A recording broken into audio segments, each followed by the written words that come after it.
Ready to go?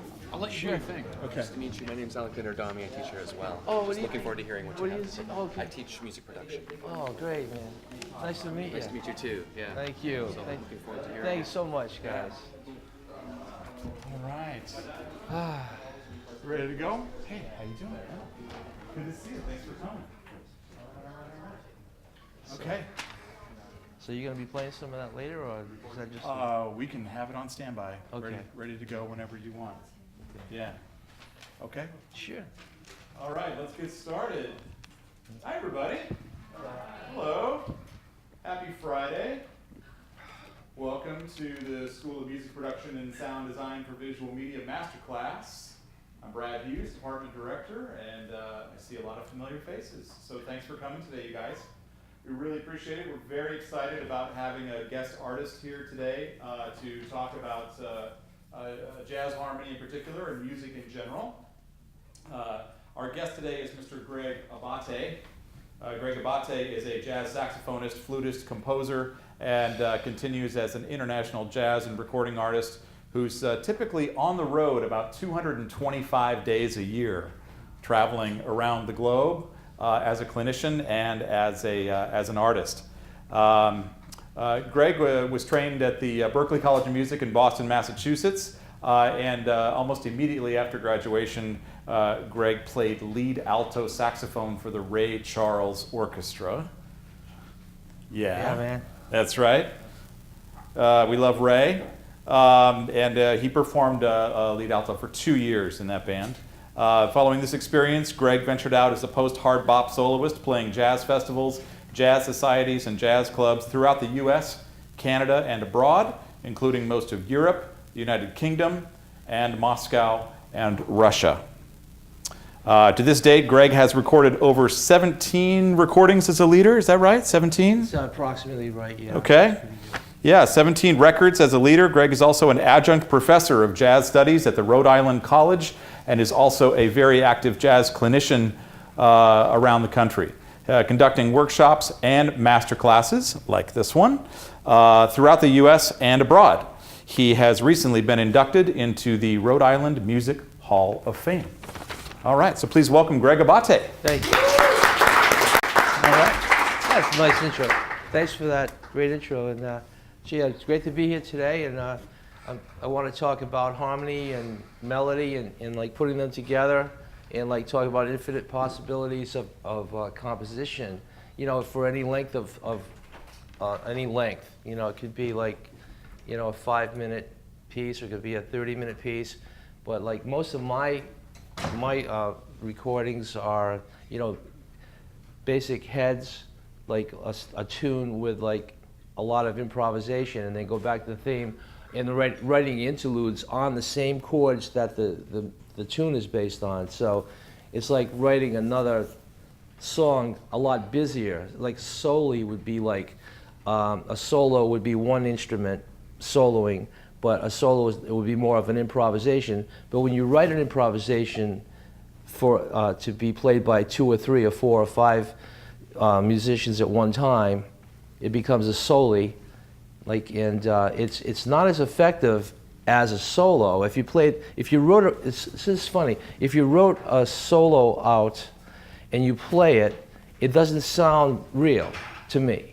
I can give you an example of that. But if you do it and then you write it out and you harmonize it for like 4 saxes or trumpet, sax, bone, and then in another instrument, a trumpet, you know, 2 trumpets, sax, and bone, it has a whole life of its own as another entity.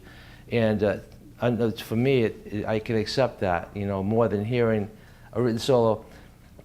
There's been times in my early times of recording where I was in a recording session and I was playing on this ballad and I kept, you know, messing up on the changes because I was nervous, or maybe I didn't know. I probably, well, it was like over 30 years ago, so my playing has advanced a lot. But I went home that night and I took the tune and I was at my piano and I wrote out this solo. I said, man, this sounds good. I'm going to play this tomorrow. And I read my solo and it sounded so horrible. It's like, and the guys knew that I had written it out, you know. It didn't swing. It was not. I didn't have the feeling of in the moment, you know. That's the thing. Yeah. So, any questions about that so far? About like, I didn't show you anything visual yet, or, you We know. can get to that. We've Yeah. got a couple hours. I mean, I think one thing that I wanted to say to start off, that so many of our students, one of the things we teach them is that we've got these incredible tools of computer-based music production, and we have these incredible sample libraries that a lot of which are emulations or recordings of real instruments. Yes. So they're learning how to write sometimes without the benefit of having an actual sax section with them. They'll do it in MIDI, you know what I mean? Yeah. So I was thinking it might actually Yes. be great for them to hear you play a little alto, just maybe even a little demo on the alto. Sure. What the low range sounds like, what the mid range sounds like, what the upper range sounds like. Sure. Just You can as do a that. little mini, Right. mini demo on the alto. What do you think of Yeah, that? the thing is, like, writing in MIDI, like, I know, like, when I'm at school and my students are playing this, and, like, they say, gee, Greg, big band charts in MIDI. It's like, you hear that after a while and you say, gee, I don't know if this is going to sound good. I mean, you start doubting it. But then when the real instruments play it, and certain instruments sample better than others, They sure do. And You we know. always say that sax is one of the worst. Yeah. So like, MIDI sax, usually what do we always say? Hire a sax player, right? Yeah. Which Yeah, is, it's- because you and me, we get to say that. That's right. Some of theirs just have the benefit of sampling better. But still, even if you write a part in MIDI for a saxophone, and that's going to be played by a real person, even things like just getting the range correct, where the bottom of the horn is, where the top of the horn is. Yes. Maybe you could play that and then quickly write on the board, where the range is for the alto. Okay. What You want about me to do that now? Write it first? Maybe so. Would Okay. that be useful, you guys? Yeah. Just Yeah. have the range of the alto? Yeah. So I'll do concert. I would probably be writing over there more, but I'll just do this right now. So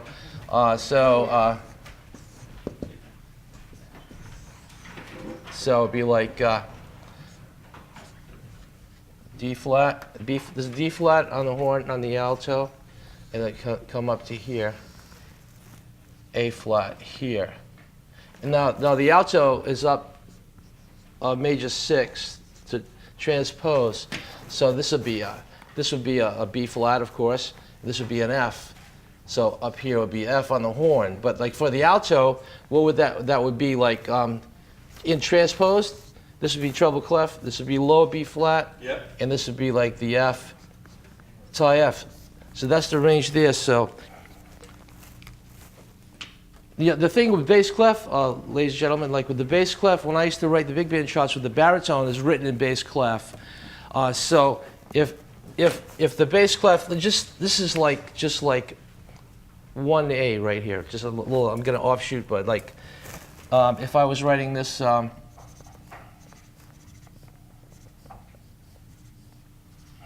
Something like, so say it was like this, like that. Since the baritone saxophone is also in E flat, okay, what we used to do is let's change the clef here like that. So this becomes a B flat like it is, right? Now this note is an E natural, but it becomes a C sharp, and then this G up a 6 would be an E. So here is the G, and this is F, becomes a D. This is a C again.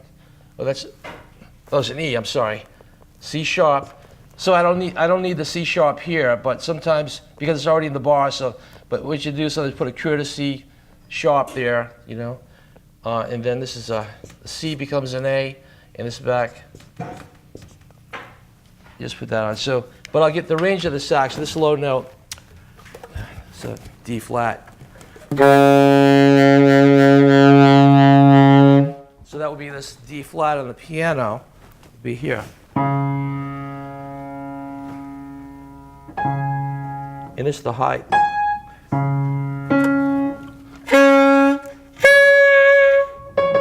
And then the F, the high F is. This would be so the range would be.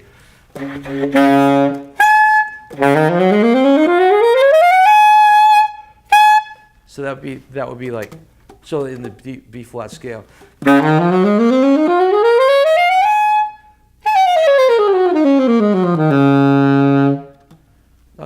I wasn't going to do this now, but I'm going to say like the harmonics usually on the saxophone are,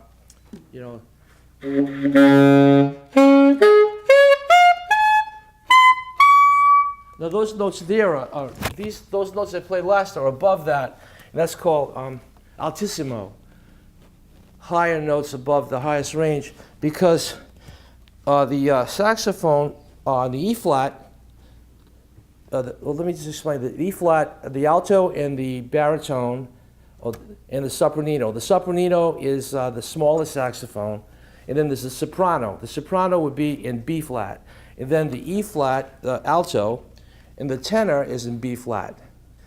The baritone is in E flat, and I think that the bass sax is in, I think that is in B flat, if I'm not mistaken. But anyway, they play the same range. This here on the tenor, if the tenor would be D flat, this would be an E flat, up a step, correct? If the tenor would be up a step and the alto is up a sixth. That's right. Yeah, the alto saxophone transposes up a major Yeah, sixth. but the tenor range is like 8. Yeah, comes down here. tenor sax actually transposes up a major ninth or a second. You can think of it as a second, but technically it's actually a ninth. So if I play a low B flat on the tenor, it's sounding a major ninth above that. Okay? So the main takeaway I think for you guys is that even if you're writing with MIDI, you're writing for sax and you're writing for MIDI sax, you want to keep it in a playable range, right? Especially if you're going to have a real person doing it. Plus, you just want it to sound more realistic as a MIDI part. Even if you're leaving it as MIDI, you still want it to sound realistic. And if you're using a sampled sax, which you should do only as when you can't find a great one like Greg, then keep it in the good range, right? So even though low B flat is there, and then the high F is there in concert, in concert pitch, because it transposes up a major sixth. You know, the high F is high, so don't write a whole bunch of crazy 16th note stuff up around high F. That's very difficult for us to do, okay? But, you know, we have a lot more facility in the middle range of the horn, right? Right, so like around here.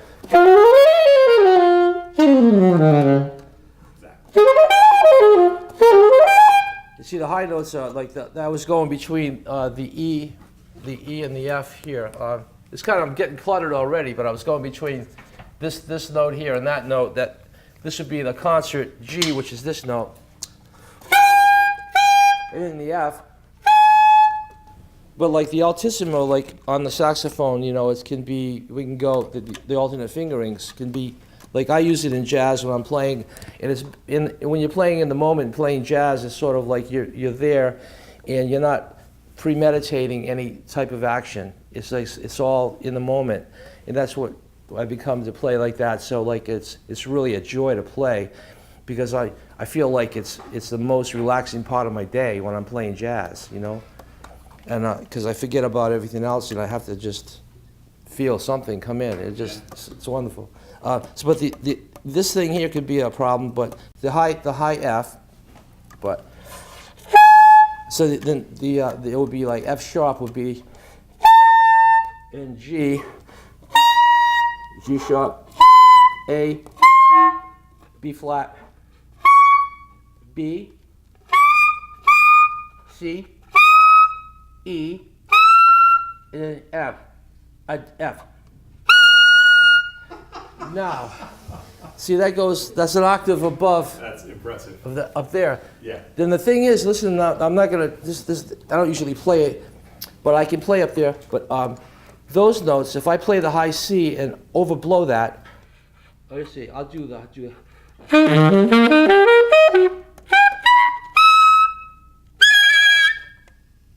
can overblow those high notes and get it's a fifth, I think it went up to.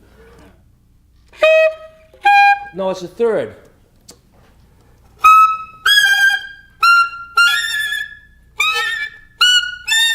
You know, like that. So that's like 4 octaves above. Yeah. Don't write anything up there. No. Yeah. That's only for the extremely advanced players like Greg. And sometimes it happens where you're just playing a tune and you might just hit. Oh yeah. You know, for improvisation, for sure.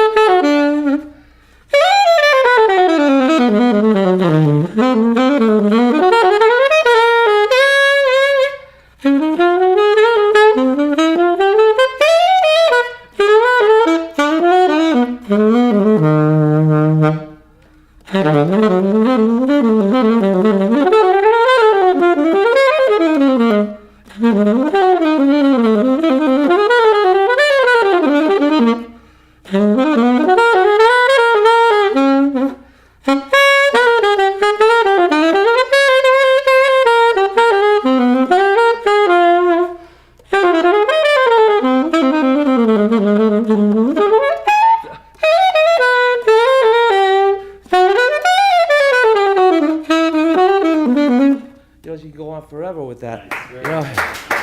Yeah. Thanks, man. So that's like the range. I think I covered most of the written range, but I didn't go up there. But I say.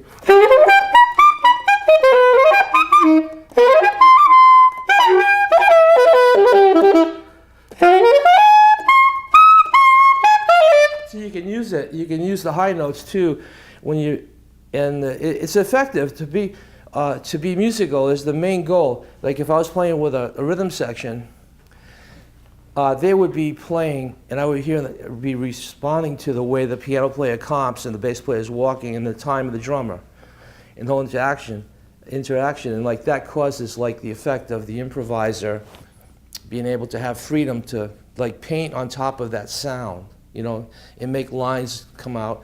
Like so, if I feel like I'm plugged in, but I'm not. No, you're not. You're free. Here. Like if I went here and I did this, let me see. Wow. Let's see. Here's a like C major 7 chord. Between the C and the D is this effect.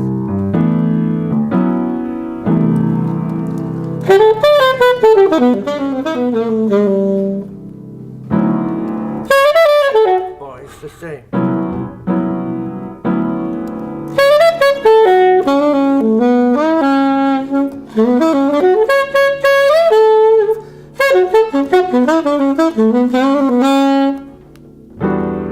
This is an E minor chord. I'm just playing random chords. You hear.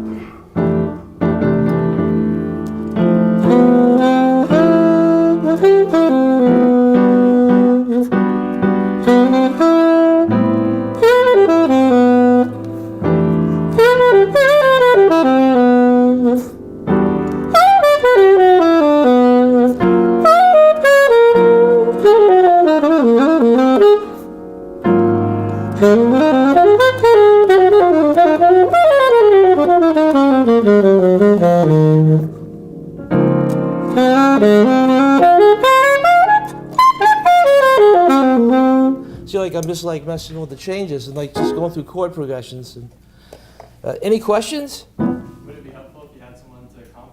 Yeah, that would be. Can I try? Yeah. We're gonna have to write some chords down though. Oh, okay. Hi, I'm Greg. Hi, I'm Austin. Nice to meet you. So I can write the chords down, but I want to answer any questions about what we just did so far. Any questions? Not yet. Not Okay. yet. If I can make a suggestion, Yes. I think, thanks Austin for stepping up. Maybe we can, if you tell Austin a couple of chords to play or even a 2-chord sequence, okay. He can probably do that for you. We'll tell you what the voicings are. But in addition, I'm guessing that what you guys might be interested to know is those chords, they sound like jazz chords, right? Right? Those sound different than the kinds of chords that, you hear when you're listening to classical harmony, for example, or a symphony recording, right? A little different? So why is it that those chords that Greg was playing, why do those chords sound different? What is it about those chords that make them sound different, right? Does anyone know? Anyone who would take a guess? The extended chords. Because they're what? Extended chords? And the sustain pedal only has a little bit to do with it, but it's partly a factor. Yeah. It's more about the construction of the chords, and you're on the right track because these are typically, chords that are triad based. Yeah. Sound pretty basic, and you can do a lot of amazing things with just triads, right? But one of the defining characteristics, I think, of jazz harmony Is the sevenths? is the sevenths, and then even the extensions beyond Yeah, that, the because some of those tensions. voicings are what you're playing there. Right. Maybe you could even illustrate 1 or 2 of those chords Yeah. and write them out so that everyone can see. How Sure. about that? And one thing about the piano players, like I play with, like the changes, like is so, everybody's different. The voicings, they're so like infinitely possible, like to change. And so when I'm playing my changes and I'm writing, like I'll play changes that sound pretty decent, you know, that they work.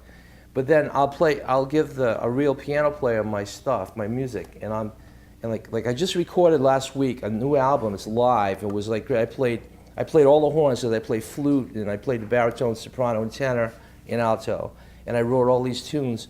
And I said, you guys brought my tunes alive. You made them like, you know, brought them up. They're just like there, you know.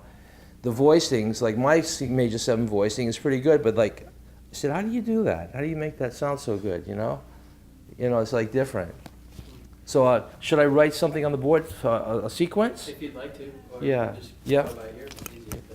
Well, I think I'd rather write it down so we can have it. So this can go all parallel, which is like composing a short 8-bar phrase of something that I can do, and I can write a melody in which it's going to be fresh. I'm not doing anything that I prepared because I never do that really. And I go to different schools and high schools and talk, and I just like to see where the students are musically, and then we just go from there. But since you're interested in this harmony, can I erase this now? Yeah. The range? Okay. So I just do like maybe something like what key should we do? We can stay in C. What's A, C? I mean, whatever. Okay. Actually, no- what are good keys for the saxophone? I guess that's... Well, for me, I like all the keys except like maybe B and F sharp. So, but what are... And I like the keys B on the horn, like it'll be D on the piano, but like for me to be in an F sharp, it's like E flat, but on the key of E, it puts me in C sharp. You know what I mean? It's a little bit. So D on the piano is good. What was that? You said D on the piano is good? Yeah, D's good on the piano. Is D good for you? Yeah, sure. Major 7s and using 7s and stuff? Yeah. Okay, so if I put, okay, I'm just gonna make, this triangle is an abbreviation for this, MAJ, like that. So this, not to get confused with diminish, which is like that, or a minor 7 flat 5, like this looks like this in jazz, like they'll use this half diminished, because the D minor 7 flat 5 is like half diminished, but it has the 7th there, whereas a true diminished would be like all minor thirds, like that, you know, minor third. So that's just that little theory. But so if I'm gonna write, let me just try. I'll do it. Let's do a walking thing. Let's say I just sang a rhythm. I went like this. Ba ba doo da ba doo da ba da da. I'll use that melody right now. I think it's a. Can you play an A for me? Da. Okay, that's it. Okay. Let me see. Da ba doo da ba da ba. Ba ba doo da ba doo da. This is the B to C. Ba-da-da, right? Can I hear that? Yeah. Wait. Ba-da-da-da. Now this sounds like a sequence. This sounds like it's a natural sequence. I think if I'm playing da ba doo da ba doo da ba doo da ba da ba ba ba doo da ba doo da ba da da. So I get 4 bars already. Ba ba da da ba da ba ba da ba da da ba da da da. And then this is me writing now.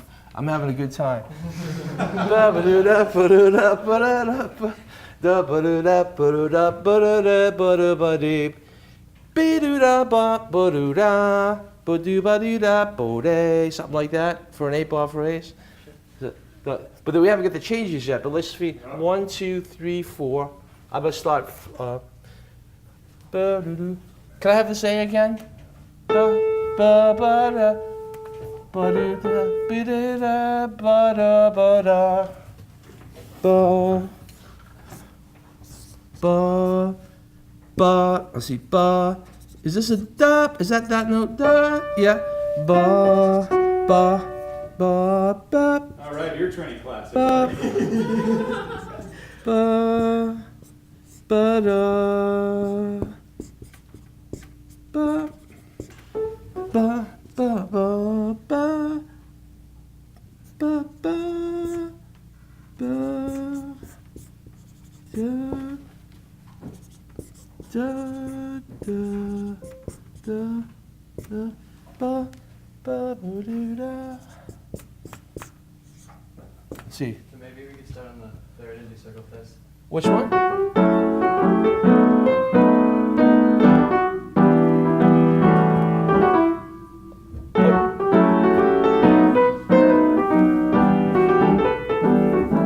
So this is the D major 7. Ba ba doo da, ba ba doo da.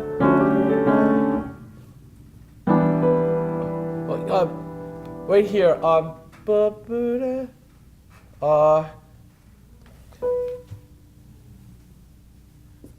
Hold on. A7. Oh, let's do the.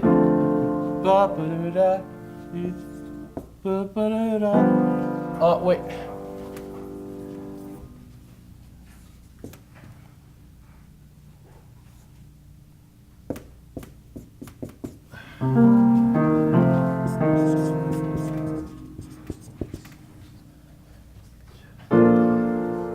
Wait. Oh, right here, the B flat. B flat 7.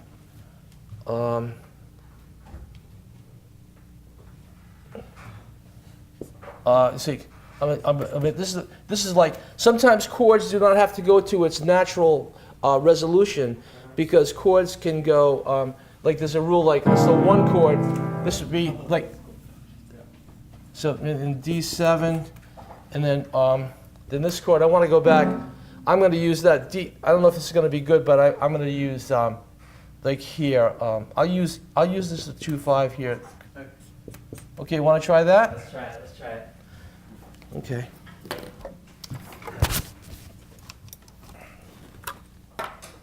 See if that sounds like. If not right, we can always put other chords on it. 1, 2, 3. No, that second chord is not happening.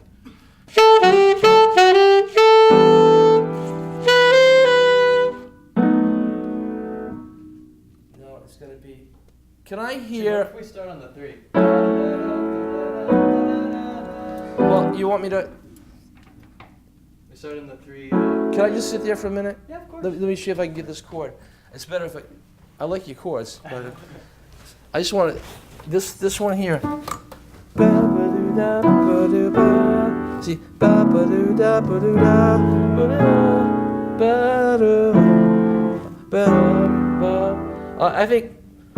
I think I'm going to do that F sharp B7 there, and then to the EA. I know it's getting tricky. All right, Austin, he's throwing you a curveball. Oh, I'm ready. Like this. Where'd it go? Like this.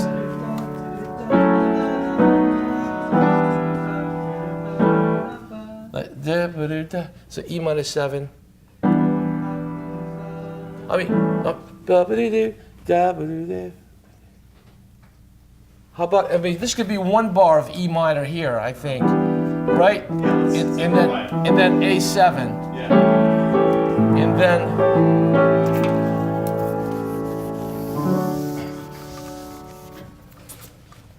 then D minor 7, G7, flat 9, flat 13. See, this is the flat 9, emphasize that. And then Okay. C minor 7, F7, B flat. Now, in jazz, you don't have to always end on the key. If you this key, can I hear this B flat major 7? Okay, and then right away D major. See, it's like, so you get you don't have any preparation, but if you wanted a preparation, you could go here, bang, 1, 2, 3, A7, like like this kind of. Yeah, but that's kind of like, I like the surprise more. Yeah, I do too. I will play this one now. See, this is the second set of changes. The first one didn't get off the ground too well. 1, 2, 3. Oh, see, the thing is with the what you have to do, this note harmonizes to this chord, it's the anticipation. So you got to hit on the end of 4, the F sharp minor. Okay. Ba ba doo da ba doo ba ba doo da ba ba doo da ba doo da F sharp minor B7. So you're looking for. Well, you got to hit the B7. I'll show you. So you guys see what he's saying? He's saying that, like, even though we have our F sharp 7 starting on the beginning of bar number 2, in the jazz swing feel, he's asking Austin, who's playing piano, to anticipate the chord by half a beat by starting that note on the and of 4 in this bar. You see what I'm saying?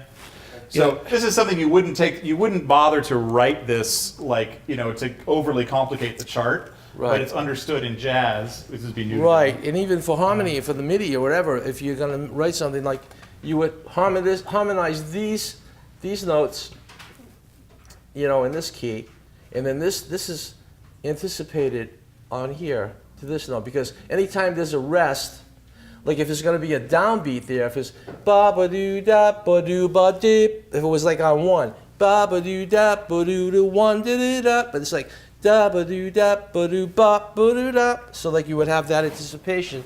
So if I was to write, I would do this, like you would have this be anticipated here, and then this would be anticipated here. This would be on the downbeat. This would be anticipated here. That'd be like that. And this is like on 1. This one here is on 1. This is here. And this is here. And this is here. So that now, a lot of them are anticipated, right? yeah, a lot of them are anticipated. And without that, it won't work because the harmonies won't work, especially if you're writing it out. What do you think, Austin? Can you handle that? Let's try it. All right. Okay. 1, 2, 3, 4.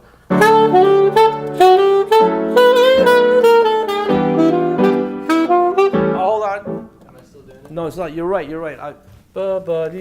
I need this. It's not Phrygian. It's going to be Dorian because it's a 2/5, and that F natural sounded like not in context. Could you play the E minor 7? Okay, E minor 7 right now. Is it? Wait, do you want E minor 7? Well, yeah, what's Oh, written? sorry. E minor 7. I'm going to play this scale. And then, like the Phrygian would be. See, that doesn't give you, like, it's not as bright. For this tune, it's too dark for that measure, just for that one note. It should be brighter. You know what I mean? So let's try it again with the F sharp there. Let's do it a little slower so we can hear the notes better, 1, 2, 1, 2, 3.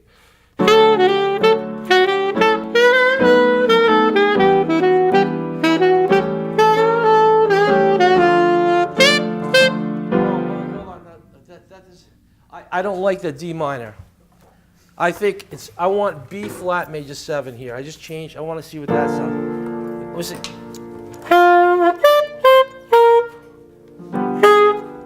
G7 flat 9?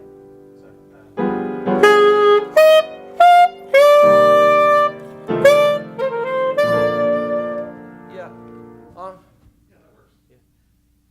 Yeah, that would work. B flat. It could be B flat. Yeah, B flat major. See, so. How can I have a B flat minor 7 here? G7. Want to try B flat minor here? Sure.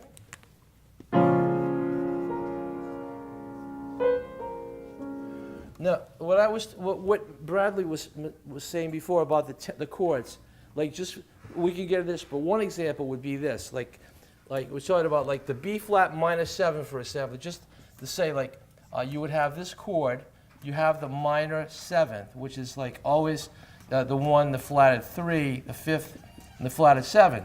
Now, if you just play that chord like it is, now if you put the 9th in, the 11th, and the 13th, the G, yeah. The tune "So What" and tunes like that by Miles Davis, he uses the tensions like that, you know, because without that it wouldn't have that kind of tension sound. It would be just the basic. So that would be that. Just get into this now with a major chord. We'll say B flat major. Major 7s are 1, 3, 5 in natural 7, in natural 9, and if you want to use an 11, it has to be sharped. The sharp 11, so the E flat becomes E natural, and then you got the G. Sharp 11, 7, this is 9, this is 7, 5, 3, 1. Want to play that one? Yeah, let's see.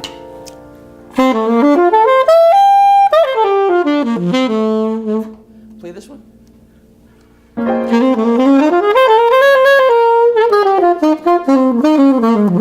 Like that sound. You're back to the minor again. Okay, let's try the tune. All right. 1, 2, 3.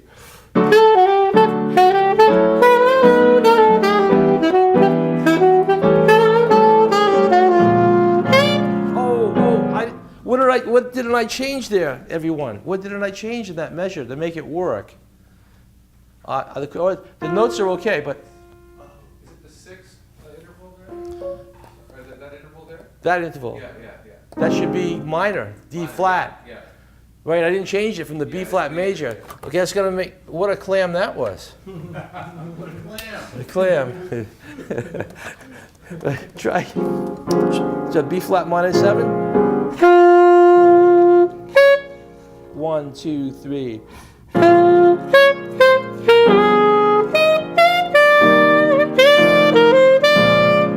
Sorry, I went off a little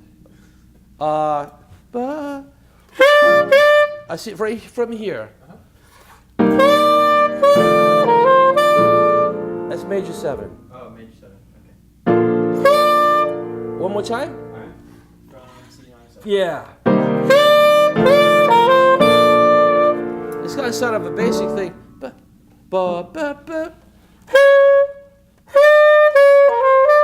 Now, if I use a tension here, ladies and gentlemen, put like a flat 13. This is like a 6 of F, right? The 6 equals 13 in jazz tension. Like this is like the 6th of the B flat. No, where am I? This is the 6th. Excuse me. The 13 is the 6th in the chord. So.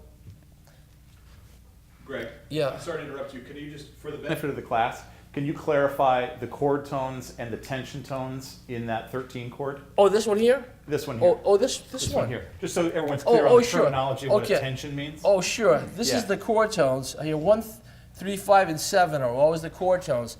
Anything after that, so the 9 would be a tension, sharp 11 is a tension, that's a tension. That's the term they taught us at Berkeley, tension, and like, I don't know if tension You or still use it? enhancement. I like enhancement. That's right. Yeah, but a lot of times it's helpful because we often notate in the chord. Chord tone will be 1, 3, 5, 7 maybe. But then if we were talking about chords above that, we'll use the letter T for tension tone. And tension is what we're talking about that gives these rich chords their jazz-like appeal. You guys all follow that? Everybody with me? Okay. Now, thanks, Brad. Yeah. Now, the tension of this one was this is actually a tension with the D natural is a 13. If we play this this measure here, let's just show ba ba. These two notes, C minor 7 and F7. And I'll play the D on both, not the D flat. I'll take that out right now. 1, 2, 3. Okay, now I thought when I was there listening to this, I thought maybe to make it a little bit more enhanced, I used the flat 13, flat 6, like, can you play that voicing? Yeah, let's try that. 1, 2, 3. Yeah, but I don't like this coming from there because usually sometimes the flat 13, flat tensions, it wants to go to minor. This sounds a little bit better to me in having that B flat minor. I'll put minor 9. When you have the minor 9 in the chord, it's assumed that the 7 is underneath it. You don't have to write it because. Oh, that's a good tip. You know what I mean? Not everyone might know that. Can you say that again? Yeah. If you see see this like a C9, that's not a major 7. The C, this would be a C major 7, C major 7, C major 9. I'm sorry. That would be like a C major 7. The 7's always under the 9th. So instead of writing this, you just assume the 7's there. You know what I mean? A lot of people get mixed up with this sound and that sound. So I always put major next to that because my students will be playing and they'll play a major 9 there and it's dominant. You know, it's not, it can't be. But the reason I get back to this, did I go through that okay with that explanation? I think so. You guys got it? Anybody have a question about that? 9 with the parentheses is a major 7, right? No, this is dominant. The one underneath it. This is a dominant. That's dominant. Yeah. Yeah, like this would be this chord, right? Instead of me putting like add 9, C7 add 9, it's just like C9. No, the thing is though, if I wanted to have that and I wanted to have the sharp 11 on it, I would put sharp 11 on top like that. Yeah, because that would not, just saying 9 doesn't mean that the sharp 11's there. But if the piano player is, hip enough to know that sounds good, unless it's a C7 sus 4 chord, what does that mean? There's no 3. There's no 3. What's that? There's no 3. No 3, right. These chords are great because you could also have a sus chord with a flat 9 on it. Try that one out. Yeah, that's nice. That's a jazz chord. Yeah, definitely. No doubt. Now the reason I like the B flat minor here is I'm thinking that going from this tonality in a minor key and then up a major third to major, give you that sound. Could you just demonstrate B flat minor 9? Sure, yeah. No. And then to D major. Yeah. Can you make that D major chord darker sounding? It's too bright. Okay. Lower register. Yeah. Could I sit there a minute and try that? Let me see. I like what you're doing. I appreciate you helping me out. No, don't leave. Yeah, you're not done. You just got drafted. Hear that? This is what. Hear that? So let me play.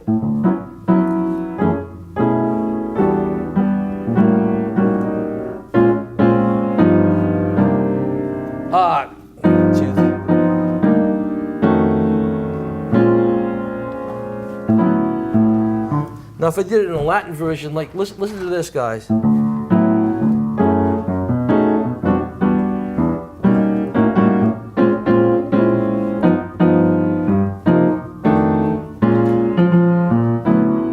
That would be a different feel, right?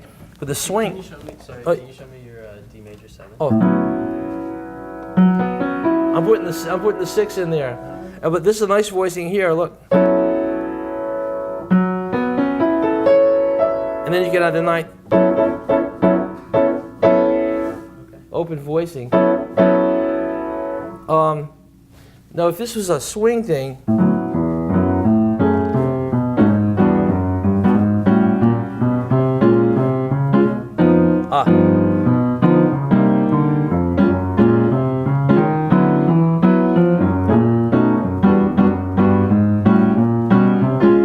that type of thing on the bottom with the swing.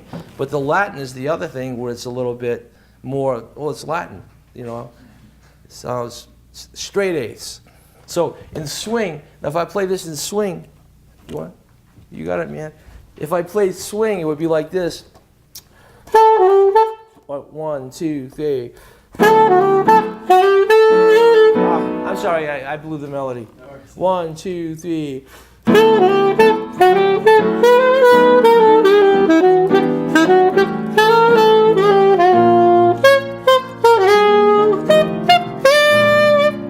Minor. C minor?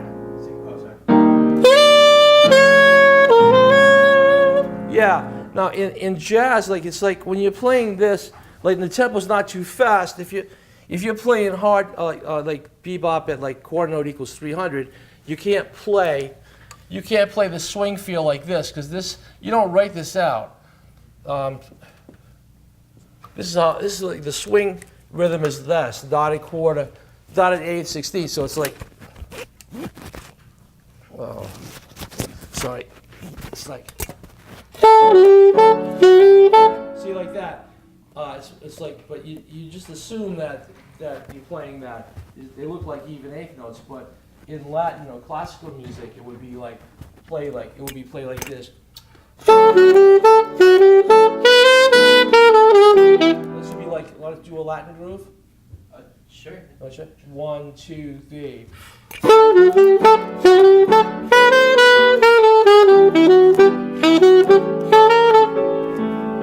Yeah, that's the idea. It's like, I tried to mess it up. no, it's good, Austin. Yeah. But still, when you're doing Latin groove, you're still going to anticipate that. Okay. His mic. Okay. Greg, your mic fell off. We gotta just grab your mic here. Oh, I apologize. That's okay. No. Where did it No, go? no, no.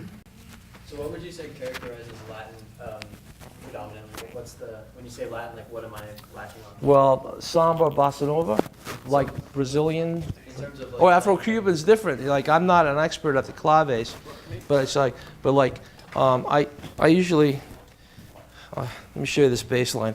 It's like, let's see if you.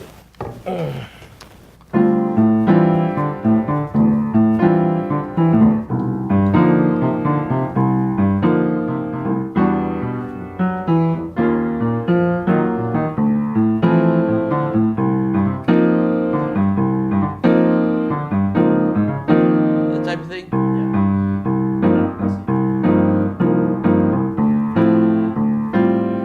Like that type of thing. I got it. So more of like a Yeah.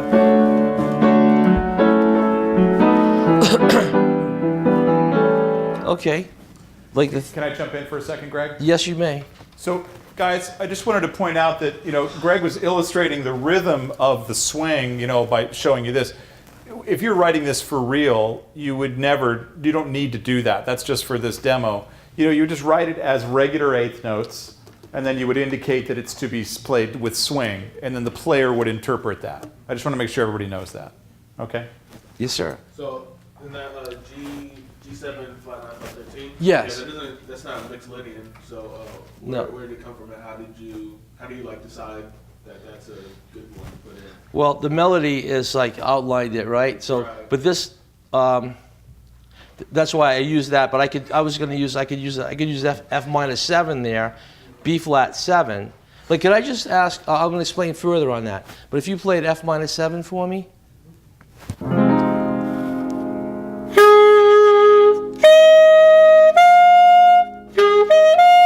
Now play the G7 flat 9 flat 13. All right, now play D flat major 7.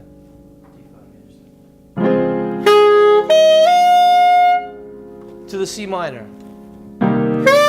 See that chord? Now, one thing, from B flat minor to D flat major 7 to C minor. So I'm reharmonizing this chord with D flat. Yeah, right. 1, 2, 3.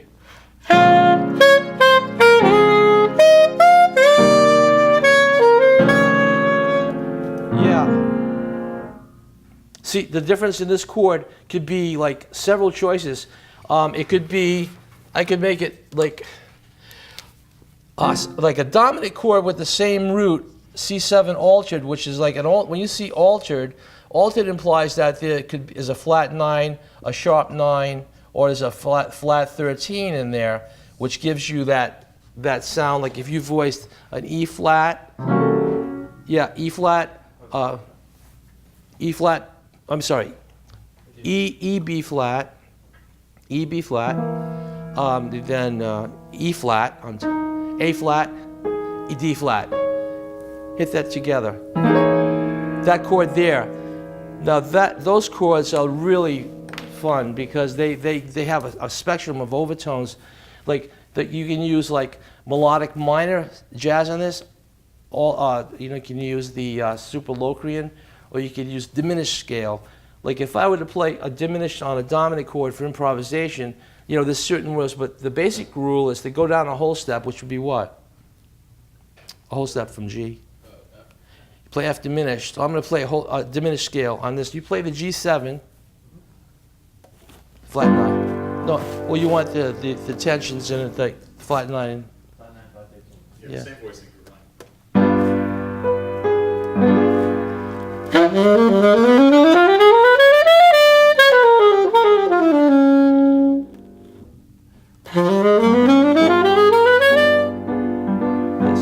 So that gives you that one. But there's 3 harmonies here that we changed. Well, I had the we did this. And it had D flat major 7. That was 3 choices. This is a 5-2 5-2 here. That's a good resolution. This is sort of like when you have a C7, like a dominant chord and dominant, go into a minor chord with the same root. It's a kind of nice sound. Can you play this C7? The alt? Well, you need a third in there too. It's just a pure C7. Is there a 3 in the E in there? E natural? Yeah, Yeah. And then see that? It goes nicely. Now, I've got to say this about the dominant chords. Sometimes people use the tritone substitution chord. Does anybody know about that? Cool, right? Now the tritone is what interval is an augmented 4? Oh, I just said it. The tritone is like a weird tone. Star Trek or whatever. Is it the tritone? Here's the tritone. This is the augmented 4th, which contains the 3rd and 7th of any dominant chord. Now, in G7, the 3rd and the 7th would be B and F. This would be the 7 and the 3rd. Now, the basic tritone sub is it's an augmented 4th above or diminished 5th. So this equals C sharp 7, which is the dominant chord. And the C sharp 7 has the B as the 7th, and the E sharp or the F as the 3rd. So it reverses, causing this to have this would be a C sharp 7 going to that, because that's the G7. So if you play C sharp 7 to C minor, see that one. No, we want just. I started on B minor. Oh, you said okay. B minor 7. Okay, B flat minor 7. Here's C sharp.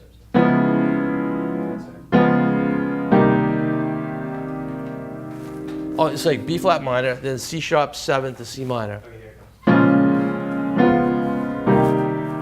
comes. Yeah. See, that's another possibility. Now, when the chords are played, you hear it one time and you say, well, that you're not hearing all the different possibilities altogether. So whatever you come up with is going to be what it is. So I spent hours trying to figure this out. I would like to maybe put another set of chords on here to show another example of this particular example of music of 8 bars. So I'll erase this, and, not the melody, just the chords. Any questions on what we did? Am I hitting home? One thing I'd like to point out, and maybe You- you can elaborate on it, is how you started it. Uh-huh. You just had this rhythm.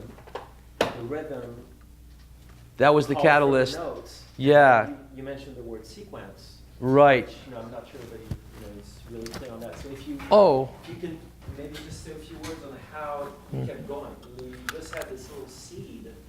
That's and you kept going. That's a good way to put it. Thank you. And what I did was I stood over here. I remember what happened. I sang a lick. I went da ba doo da, and I said, okay, that sounds good. I'll use. Then I asked you for the A, da, and then I said that sounds like a sequence. It sounds like something should follow here, over here.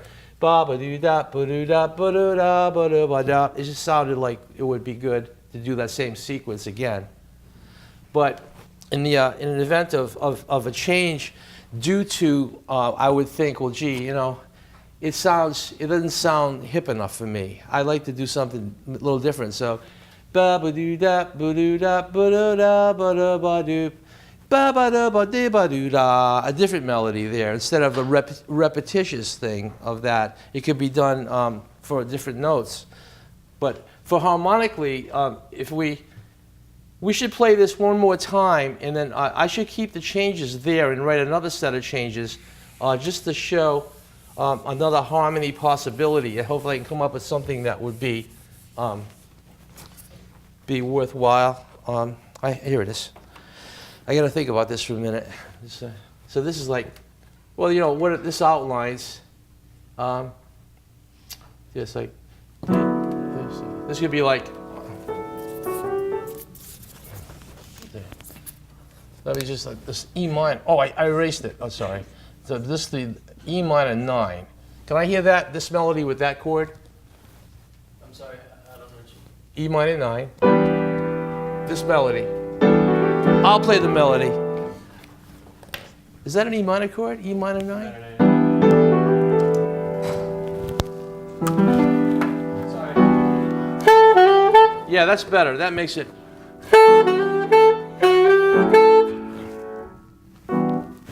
Hold on. This one here, I'm gonna do F major 7 here. Ba ba da. Yeah, it might work. Ba ba da da. Can I hear this chord? No, they're here. Just that one. No B7. No B7.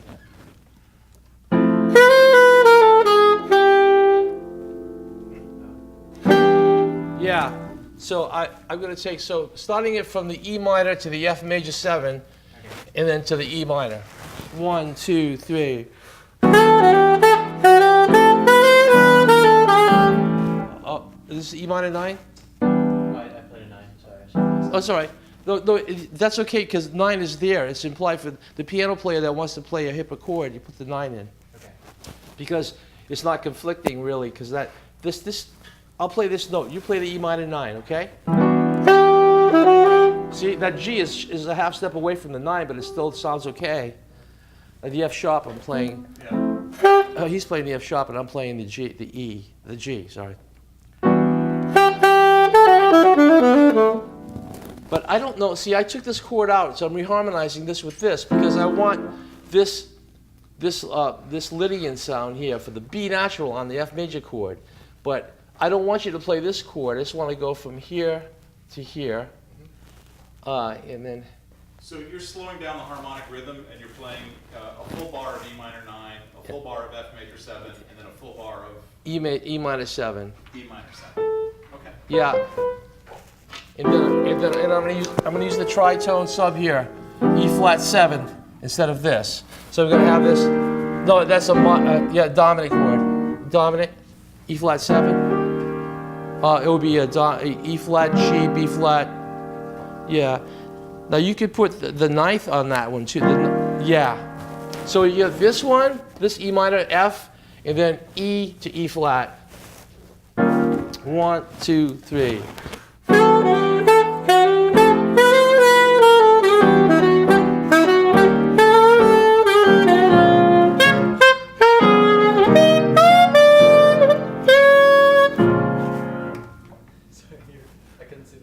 Okay. All right, we'll do it again. 1, 2, 3.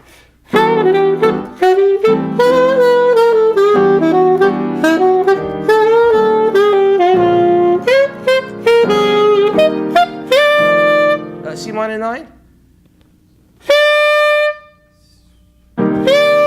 F7 flat. Yeah. Ba.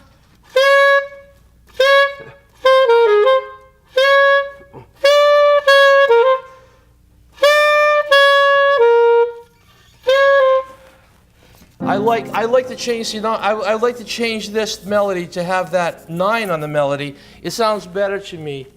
Ba da boo da, da, like that. So like, can we just try this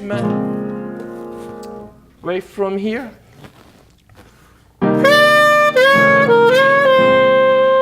Yeah, you know what I mean? Now this goes. Now see this part here. Play the B7 from, or the F major 7. I'm going to play this. That's chromatic, and chromatic works on all chords. It's just a matter of like saying, well, I've got the root here, and then I've got the major 7, flat 7, and then the 13th. Now, in the reason why this particular line works, it's like the bebop scale in jazz is like if I have this, check this out, the B7, it'd be B mixolydian. Da, da, da, ba, B, ba, ba, ba. So like B7, here's the chord tones. They put the major 7 in between. You've heard this probably in jazz. Like, well, can we play this chord here? The chord? Oh,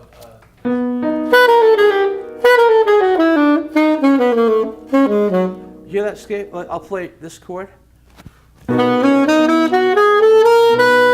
It's like, it sounds like a basic scale, but when you use it in jazz, it's like, you know, that type of slide. Yeah. Do you have a passing tone between the major 7 and the root?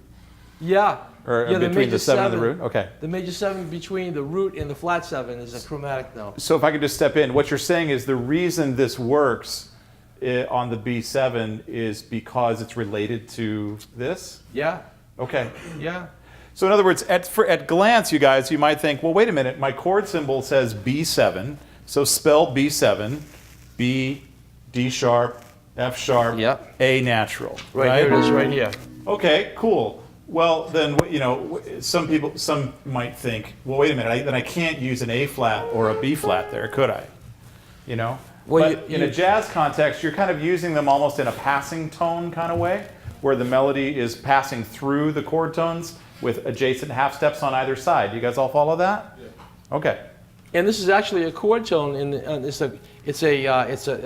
a scale tone. And here it is, right here in the scale, the 13th. There you go.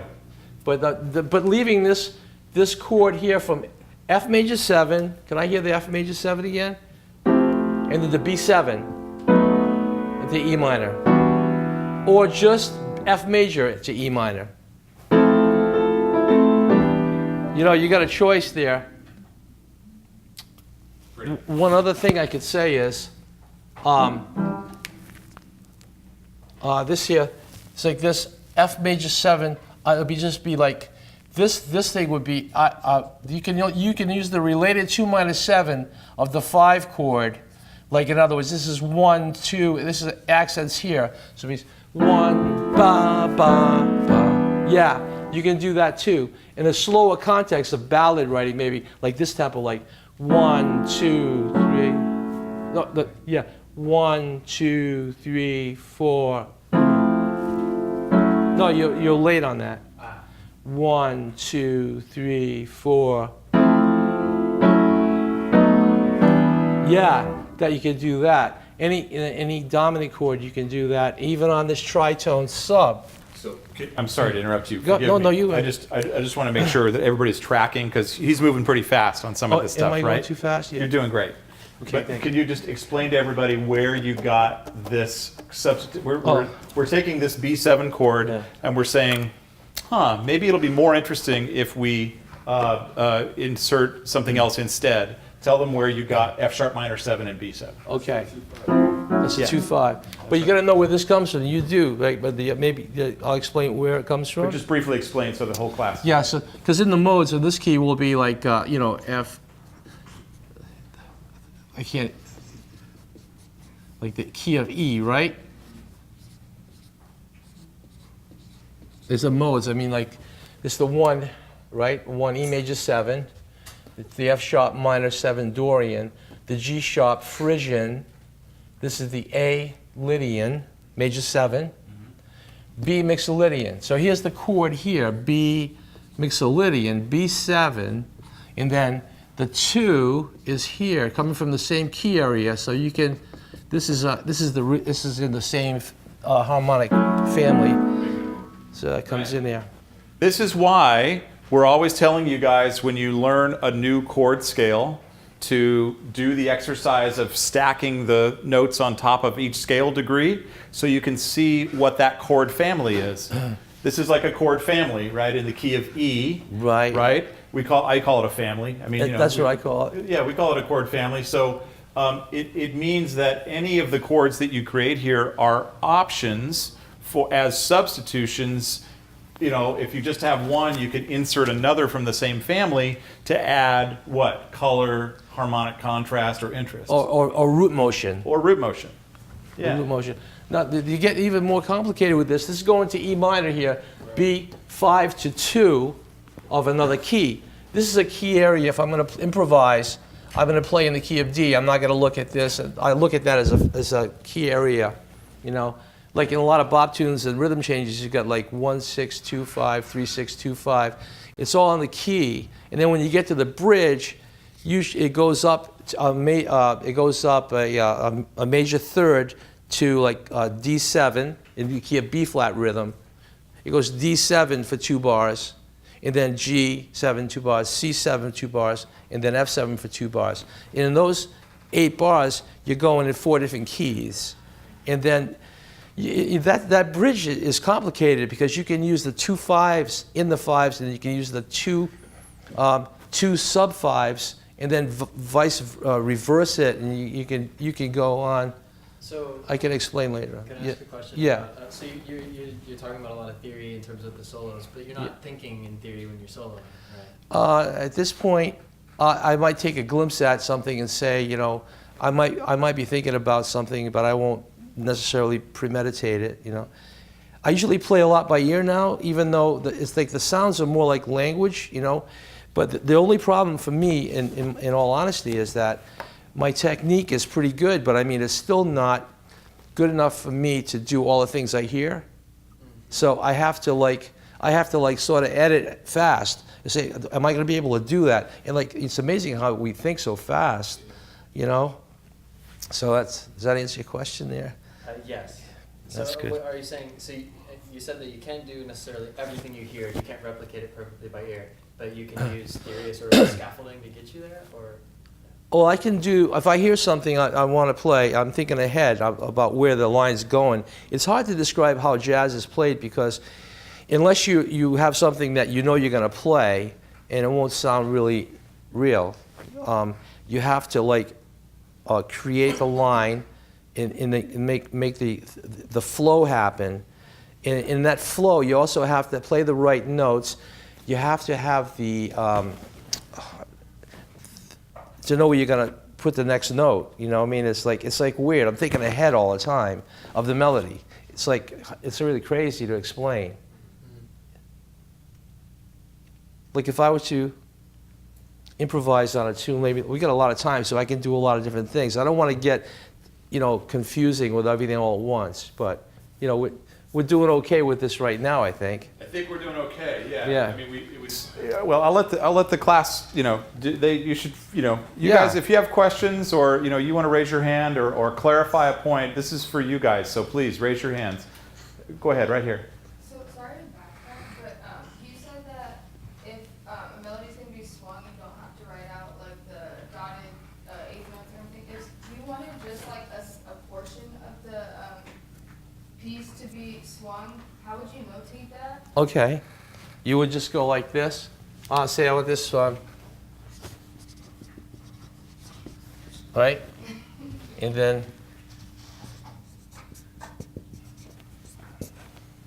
You just write it out? yeah. Yeah. Like Can if. you like play it? Play like it? Play like a certain piece, a certain like portion not swung. Yeah. and then- Oh, sure. Okay. How about if I do, I'll just do it as it's written. So there'll be 4 bars swing and 4 bars Latin. Okay? Yeah, so you're going to go here to swing that, and then go down here. So let's use the bottom changes from now, the ones that you're used to. Right. What's this? Swing. 1, 2, 3.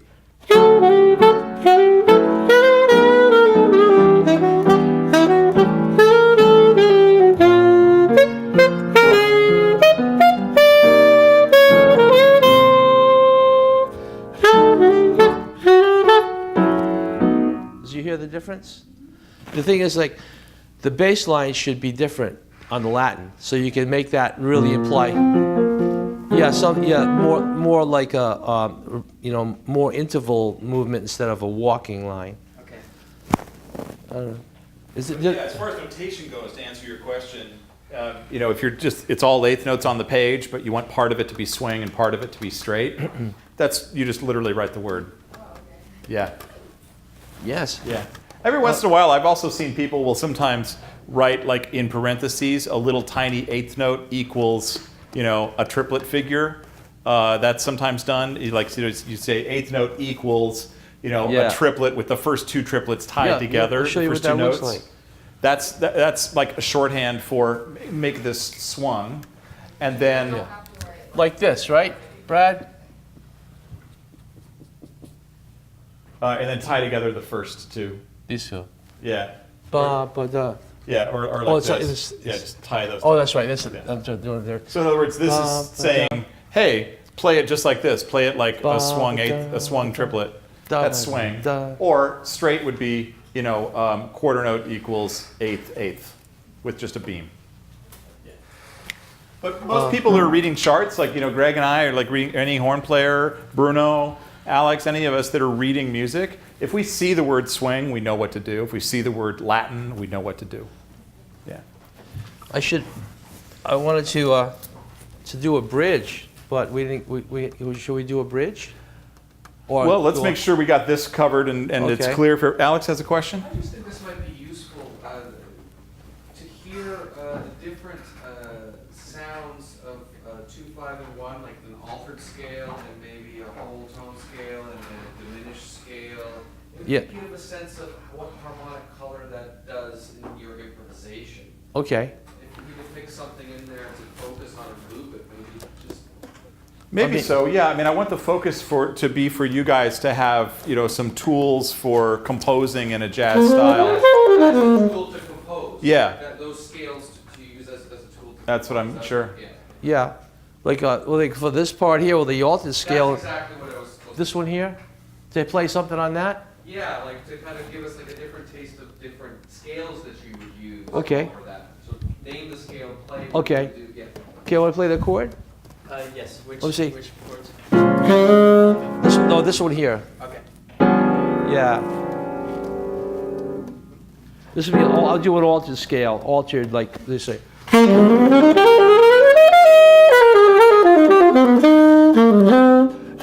I played a wrong note.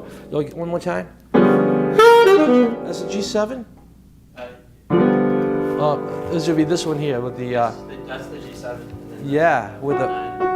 oh, sorry, that's the 5 major. What note is that? An F sharp? Oh, that's Yeah, not. that's the one. Sorry.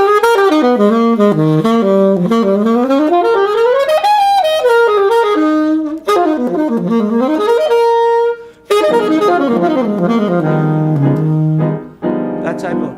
Yeah. Yeah. Would you be, if you could indulge us, because it's so beautiful to hear you playing. Thank you. Would you be able to play just the melody written from up to that point and then improvise just that little last bit? Right here? Yeah, and then to hear what it sounds like to have a fixed melody and then hear you improvise and then go back to the fixed part. So we can get a. Okay, so I can improvise on all the chords actually. Oh, okay. You know what I mean? That would be all right. Right, sure. Okay. 1, 2, 1, 2, 3. I'll use the F sharp, right? We're gonna use the bottom chord? Yeah, okay, good. Thanks, man. You're using the bottom ones? Yes. All right. Good job, Austin. I went to there too. All right, 1, 2, 3.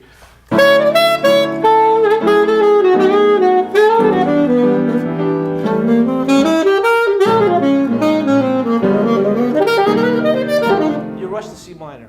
Okay. 1, just start the top again. 1, let's do it slower. 1, 2, 1, 2, 3.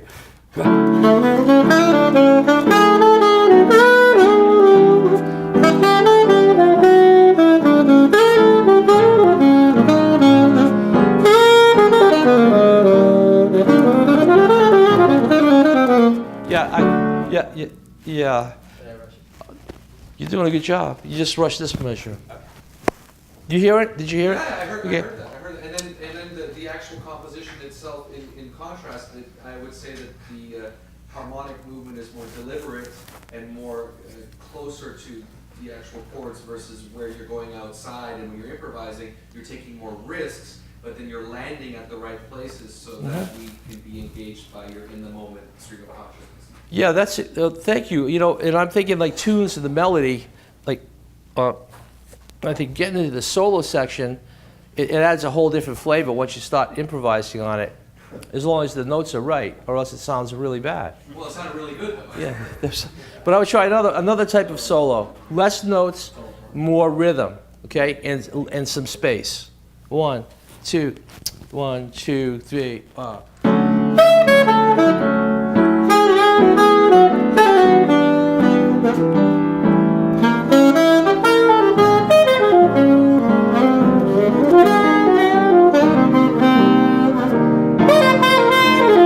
I'm back to the top, right? Oh, Where'd you go? I think I took too much time on the bottom. And 4 beats for the C minor 7. Oh, that's what happened. Sorry. Do it again. Okay. 1, 2, 3, 4. Are you using the F major? No, I was using F minor 7. Or F sharp minor 7. Play it again. I don't want to take time. I made a mistake problem. 1, 2, 3, 4.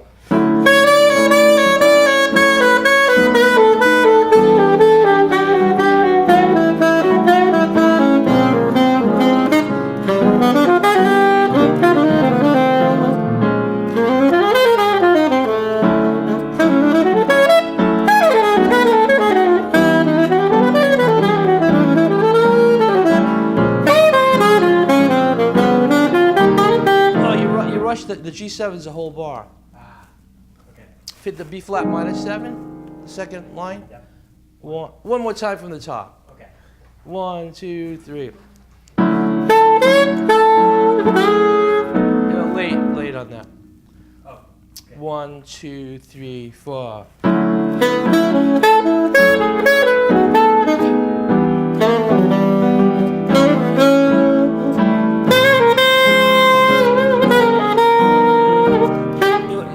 Early. Can you count it out? Like, Yeah. you want it? 1, 2, 3, 4. 1, 2, 3, 4. Bum, dun, dun. Okay, so 2, 3, 4. 1, 2, 3. That's it. okay. That's nice. Let's try that last 4 bars. 1, 2, 3. 4. Now you rush the C again. Oh, okay. Yeah. And what I did there was I did a motif thing. I played that, and then I said, let me do that for the next bar, but I had to change the notes to the altered sound. I'll do it again. I'll do a descending line now, just because I'm thinking of a premeditated line here. 1 in the B flat. 1, 2, 3.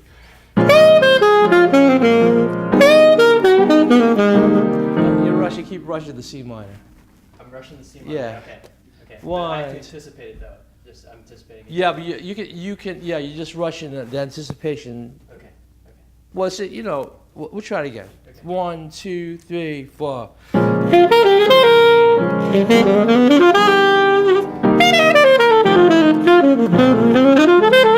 Now you're at the top, right? Oh, top. Okay. Yeah, there you go. Good job. Yeah. That was it. Yeah, I like it. That's good. It's working out. You getting something from this? Yes, a lot. Oh, Thank you. great. Now let's do some questions. You have a question? Nothing. I have a question. Yes. So Latin and swing, is you just gonna find a rhythm difference? Any harmony? More in bossa nova, Latin? I mean in the solo? Like a harmony is there any harmony differences? In the No. solo? No. No, the harmonies stay the same. It's just the rhythm. Okay. Yeah. Well, I mean, more broadly speaking, if you want to get into like a musicology type analysis, if we analyze Latin music, you're going to see some different harmony than you will in swing music. I'm sorry. But I think in the context of this, no. The changes are the changes, you know? And how about this incredible melodic invention that we're hearing here? Is this incredible? So great. Thank you. I think that it's inspiring from the standpoint also of composition to think about, you know, how you guys study voice leading in harmony class. How do we connect chords together, you know, in composition? When it comes to a jazz context, one of the beautiful things about that is that composition is like improvisation slowed down, right? So when you're deciding what to compose and how it's going to be forever, right? You're deciding something by having an inspirational moment. Maybe you're singing some of these melodic ideas like Greg is playing today. Or da ba do boo ba, ba ba da boo ba, ba ba da boo ba. Maybe you like that figure, or you like the way that it sounds. And then you can take that and transpose it and move it around and maybe even lay it over several different chords and find the sweet spot where, like, that third chord, if you just change that one chord, it becomes something else, right? So again, bringing this conversation back to composition for a moment, the beautiful thing about jazz harmony is the color, right? All these beautiful tension tones and extensions of chords and things. Composition is improvisation slowed down, right? So when you're composing, don't be afraid to have an improvisatory spirit, have a improvising kind of spirit, and then, you know, write it down, record it, you know, put it on your little voice app on your phone. You know, I had this amazing idea driving to work the other day, and I was like, don't crash, don't crash, don't crash. That's why I keep the you know, little music memo app like on the front of my phone, and I just literally one note and I'm recording. And I can go, da-ba-do-boo-ba, ba-ba-do-boo-ba, and then back to driving, right? And then later that night, I can go listen to it, and I can go, oh yeah, cool, maybe I can work with that, right?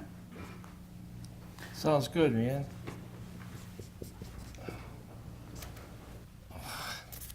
So certainly one of my goals for today in having Mr. Abate here is to increase your understanding of what makes jazz sound like jazz, right? So if anyone has questions related to that, you know, as we come into our last half hour or so here, please ask away.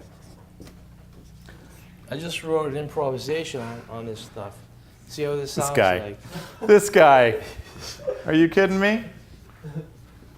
See if this works. Yeah. So I'm thinking about a sax solo, right? This would be the lead alto, but it looks like it could be a soprano part because it gets down kind of low. Well, it's not bad for the alto. Like, let's say this line here, transposed. This is concert, like piano, right? But it'd be like.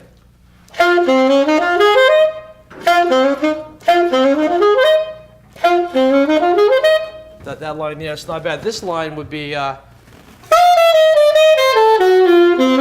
See, I did this line with the F7 because I mentioned that, you know, I used the diminished line on the F7, everyone, because I said, like, a step below the root, I did this, you know, kind of like design this purposely, this bar, to show you how the diminished, so this would be an F flat 9, but it arpeggiates the diminished chord of E flat diminished down because you play a diminished scale a step below the root of a dominant. And so this is a perfect example, coming in from the 9th of the C minor. So that sound is like from here, let's slowly. And this is B flat minor here. I like, well, for me, my style of playing is I like to have the notes kind of like go to a place where it makes sense to me. And like, I like it when things lead into things. And so this is like, I just wrote this now. I was just trying to sing something in my head. See that? I'll play it without the piano for now. See, then with the chords, it should sound better.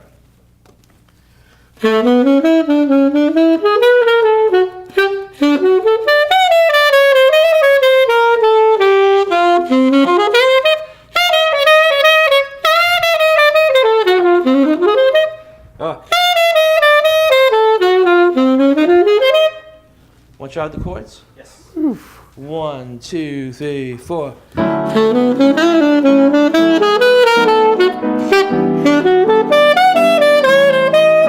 A7. A7. A7. My fault. You know what I did here? I'm looking at this, but no, that's right. This A7, right? Can C sharp, C natural. Yeah. It's got to be. Is it? Let's see. The voicing on the bottom is G, C sharp, F sharp. Could you voice that? No, an octave higher. Yeah, that voicing there with the B flat on it. Say you put. No, on the. Yeah, like that. No, listen.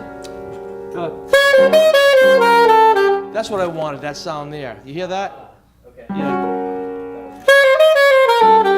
And then resolves to B flat minor, B flat minor. Yeah, we got to do it together so you get the effect of it. No, G, F, G, C sharp, F sharp. Yeah.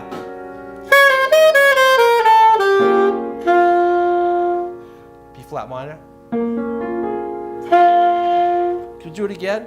1, 2, 3.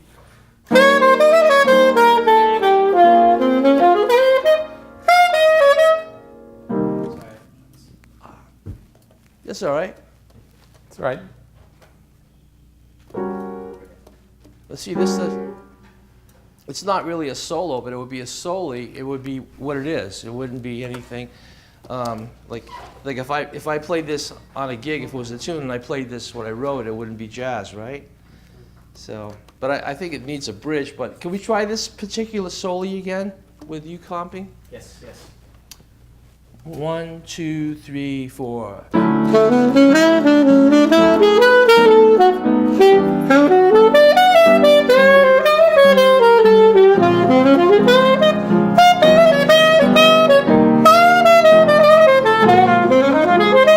Yeah, that's it. Okay. Yeah. That was Pretty close. The Yeah. voicing with the A7. Huh? First Yeah. The voicing with the A7 was How do you very. justify the E flat in there? Right here? Yeah. That? Oh, there's E flat 7 No, or the? no, the E flat, yeah. That's sharp 11. Oh, okay. Yeah. Yeah. So can I step in for a second? Yeah. I just want to point something out. This incredible melodic invention and all the color in the line that this genius just spontaneously created on the fly. Part of the reason that it sounds that way, I mean, again, just to get back to chord and scale theory, on the surface it looks like a wrong note, but it's really not. If you actually analyze it, it's actually an altered tension. In this case, what was that? A sharp 11? Yeah. Yeah, a sharp 11 note. Great note choice on a dominant 7 chord, right?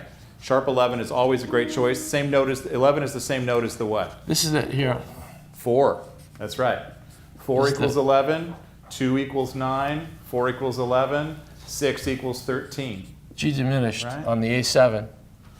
A. So this, see the diminished chord, ladies and gentlemen, the A7 G diminished. So you say, well, was the chord in there? It is. I mean, you got the 1, and then you got the 3rd, but it hides itself as a D flat, and then you've got the 5th, and you've got the flat 7th. In the middle, you've got like a flat 9, you've got a sharp 9, then you've got a flat, a sharp 11, and you've got a natural 13. So you get all those tensions that are diminished.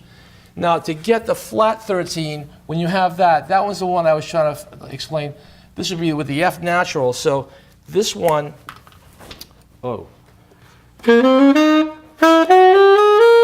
that's it. That's really.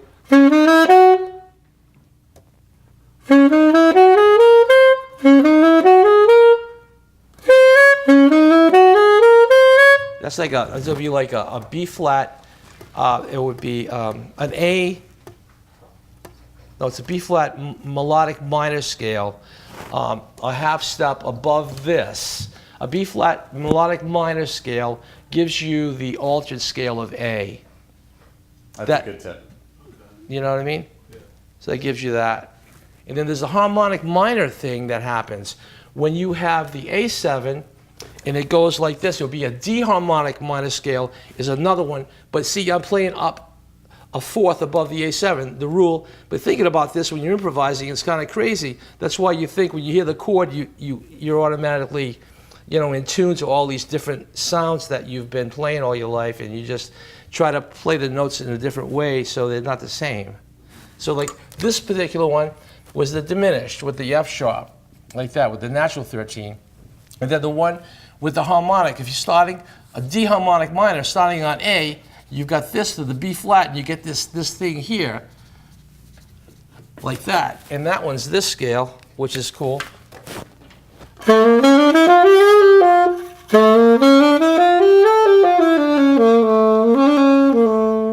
Great sound. Could you play this A7? Yes. No, this is going to be the one.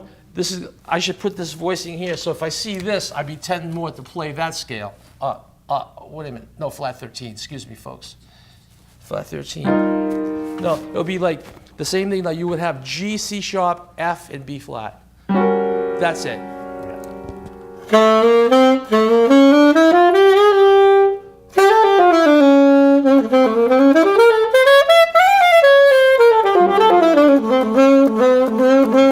I'm just like, you see, like improvisation. I mean, I'm going da da da da, bo da bo da bo da. So you can do a lot of things, Playing like bebop is like a lot of notes in there, playing on the scales. So when you're improvising and you have these chord symbols like this, do you just isolate each chord symbol for the measure? Well, in this case, with this, I would know this is a 2/5, and I would feel like that. But when I'm playing the key of D here, and I get over there, I'll be hearing the piano playing this dark chord, and I would alter those notes to make the tension or enhancement be more of the bluesy tension rather than the natural.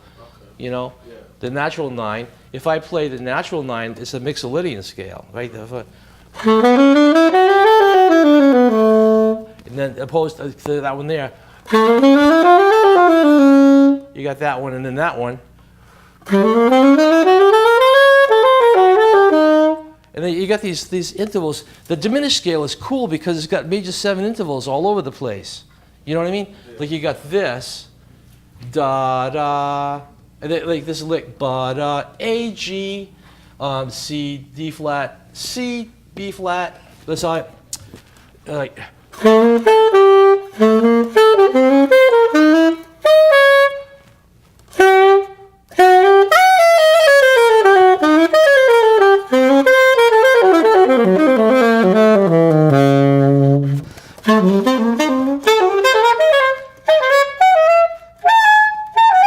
Like that type of sound.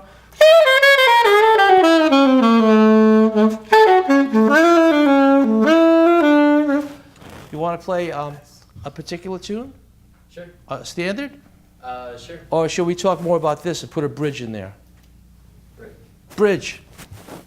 Bridge it is. How about a bridge like something that's really kind of like totally different than the A section? So we got like, it comes into the B flat. Oh, I took the tune away. Yeah. Oh, man. Hold on.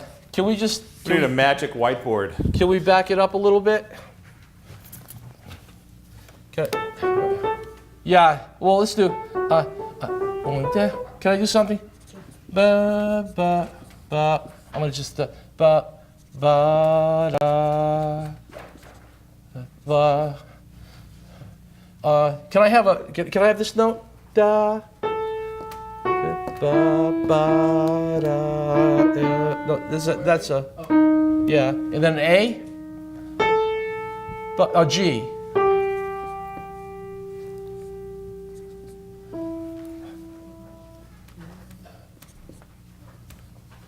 And then,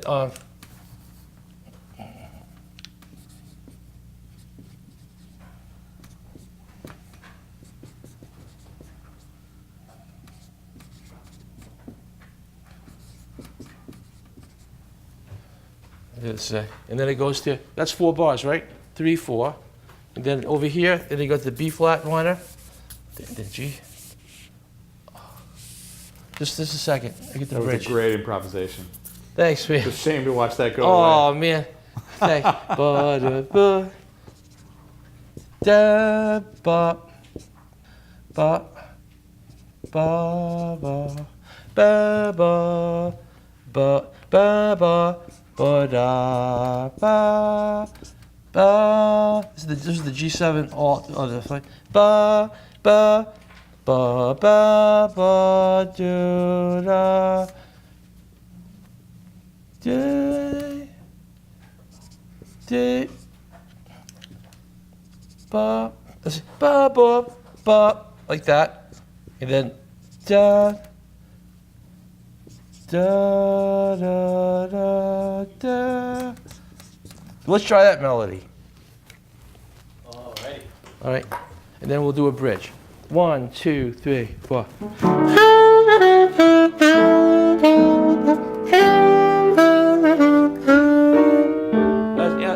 A7 sus to the, no, leave the third out. It's like, it'd be A, D, E, G. And then,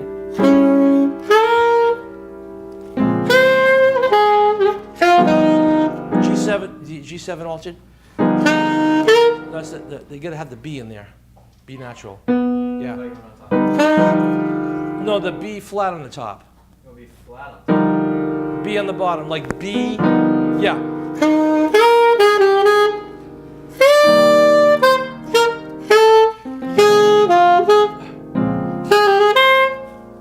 Okay. Okay. From where? From the second lines. Okay. 1, 2, 3. No, you're rushing that. This is the whole bar of G altered. Okay. There's no anticipation on the C minor now. It's on 1. Okay. Okay. 1, 2, 3.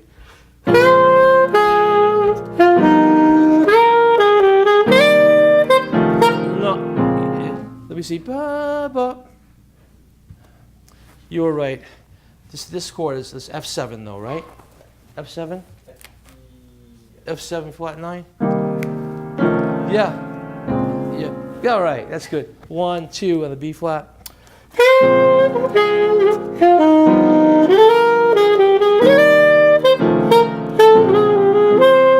Yeah. Okay. That's good. That's the A section. The bridge. Let's just do the bridge. Any ideas? Anyone? We're here. So, in this particular tune, it's like a 32 bar tune when you have A. So the form of the tune we put up here, A, B, A.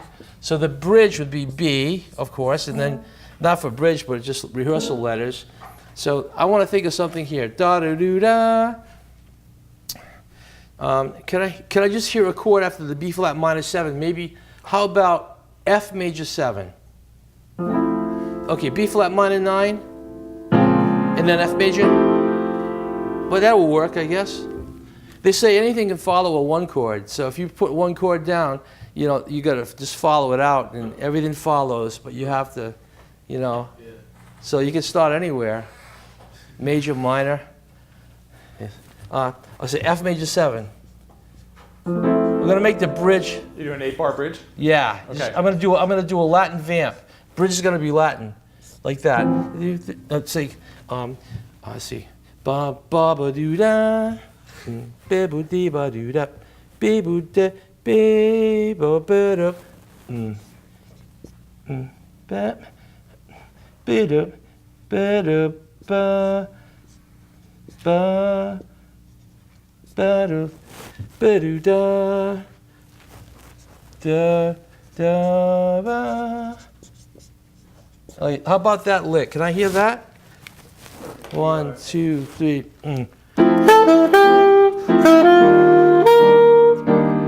Yeah, that's right.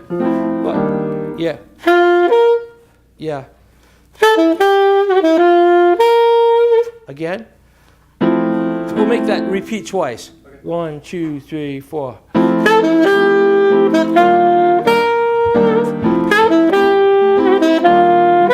Okay, I'm just gonna change. Yeah, that's a good chord. Hold that chord. Yeah. Okay. So this bar here, I'd like to if I I'll write it out longhand. I was gonna do a shorthand and go like this, but it's like this, like that, and then go like that. But that's like kind of confusing. I wanted to have this go da da, and then instead of having the B flat, I was going to here, the D, like that. So that would be F again, F major 7 to E flat major 7. Now, what was the chord you played here? I went to D major 7. Yeah, okay, that would be good. I was actually just going back up to the. Oh, you were? Oh, It wasn't okay. creative. okay. Can I hear E flat major 7 again? Yes. Now E major 7. No. F minor 7. No. A minor 7 right here. Tritone. From E flat major. It's gonna be. Can I sit there a minute? I'm gonna fit the last 4 bars and see if I can find it. Just so the bridge is like F major.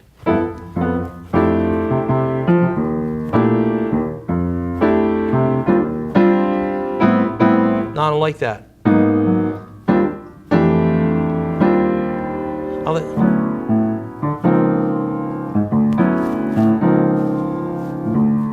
No.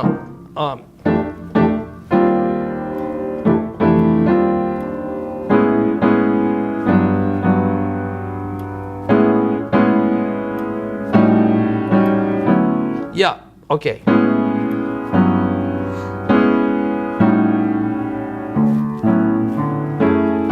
Yeah, let's do that. So that would be this. I think this works pretty good. I used that root thing with the dominant to the minor. So I think what I did was I went to A major 7 here, A major 7, the G major 7, then I went to A major 7 to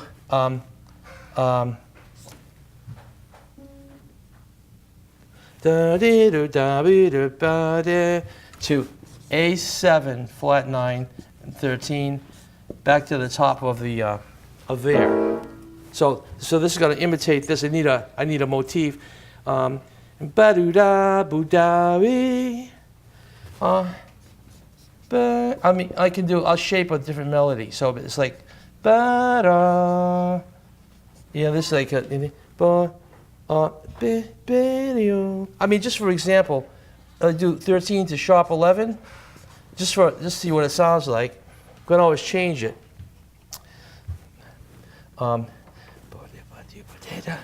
Right there. See, G sharp, da da, de de, da da, and then G natural. It's like this. The sharp. This is like courtesy C natural. So I know what it is, so I won't put it like that. This would be a Latin section. So this melody, this goes over from A major 7, 1, 2, 3. No, G major 7? Oh, you're a G major. No, it's not on A major 7, and then G major, and then G. Oh yeah, That's it. There you go. 1, 2, 3.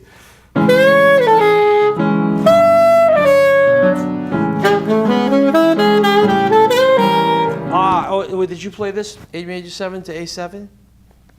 Oh, I played Dom 7.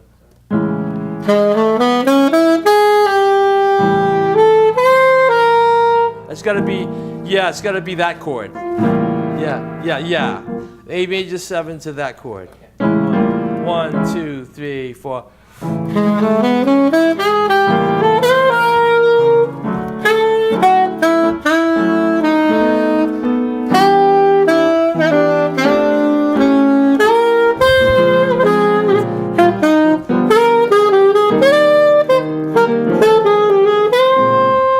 Yeah, you're ahead, behind. But that's okay, I'm just saying that because we could try it again We have time. Pretty close. Yeah, we're heading into like the final 15 here.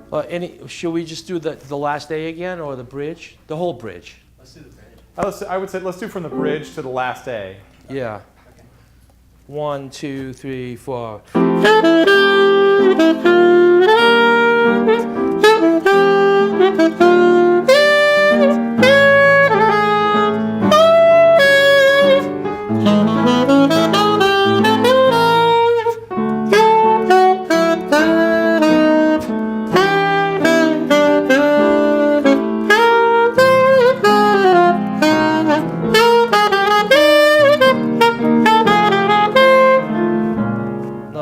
Here.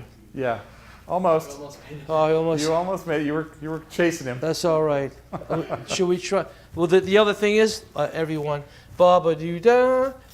It's got to have something. It's not really right. I don't like this. This I would change. I would maybe imitate the same thing.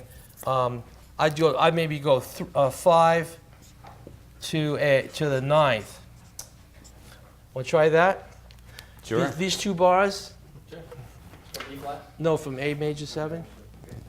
1, 2, 3.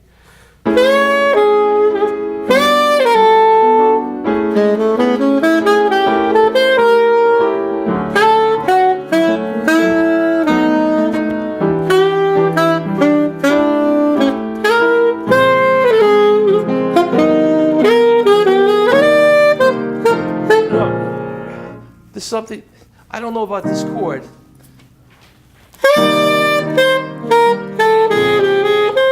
Just this measure here. That's it. Okay. 1, 2, 3. 1, 2, 3, 4. Okay. Nice. Yeah. So now the ending. A big short coda. Last time only, LTO. So this got to be, that's the review of the rest. I'm hearing this.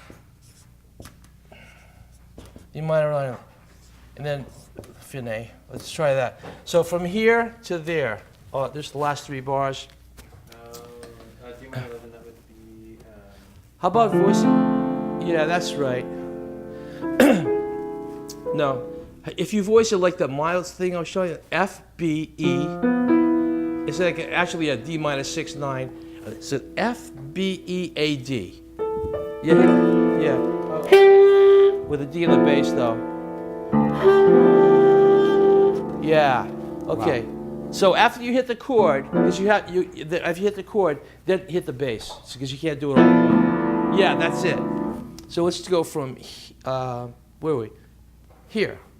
No. What am I talking about? The last 4 bars of the tune, and then 1, 2, 3. No, the B flat minor 7. Oh, okay. 1, 2, 3.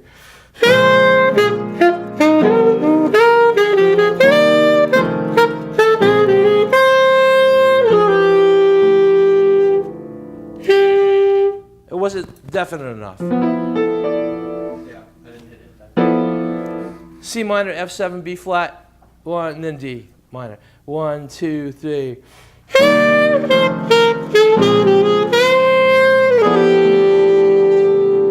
Yeah, here you go. Pretty. Yeah, that works. Pretty. Thank you. Different stuff, you know. Thanks. Yeah. Thank you. Yeah, man. Thanks, sir. Yeah. Austin Coffee on piano, everybody. Good job, Austin. Yeah, man. All right. Hey, Austin. Thanks, man. That's good. Nice job. So Yeah. we have about 10 minutes left. So, that's incredible to witness. Thank you for your creativity and the beautiful melodic writing. And again, to bring it back to the composition and the construction of music with a jazz, feeling or mood. Does anybody have any questions about how he did that? Yes, sir. Do you think of the rules or rules after? Are you thinking in a strict sense, or do you just think and then kind of apply theory to it? I'm just thinking and applying and changing, because I'm trying out different sounds, because I have a choice of all those chords, right? I can pick and choose any one I want, and I can change it.